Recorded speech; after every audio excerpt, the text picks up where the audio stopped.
አብርሽ ለምንድነው ማትነግረኝ? እኔ ማለት እኮ ቤተሰብ ነኝ። ምንድነው እየተፈጠረ ያለው? ምኑ ልንገር? የአንድ እህቴ ገዳይ የኛ አለቃ ልደት መሆኗን ነው የምነግርህ። ቆይ ስለምን ልንገር?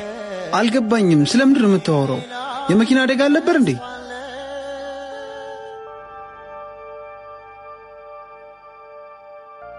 አውቄ ሆን ብዬ እህቱን እንደገደልኩበት ቢያቅ ምን የሚፈጠር ይመስልሃል? አደጋ ነበር ይመስለኝ። ግን እውነቱ እንደዛ አይደለም። አንዴት የነጠቁ። ቆይ ማስረጃ ካለ ለምን አትከስም? ኪስ ካልሞላ እጅ ካረዘመ ማንም ጮኸን አይሰማም። ይኸውልህ ጓደኛዬ፣ ያቺ አለቃችን አይደለችም እንዴ?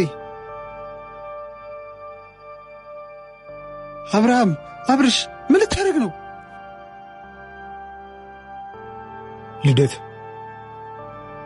ልደት ለወራሽ ፈልጋ። ይቅርታ ምንድነው? ይቅርታ እናት፣ ተመሳስለሽብኝ። ሰው ዛሬ ጤናውን አጥቷል እንዴ? ለራስ ይባል ያስከትሮኛል ወይ? ደረስክ እንዴ? አየው በቃ የሆነ ሰውማ እየተጫወተ ነው።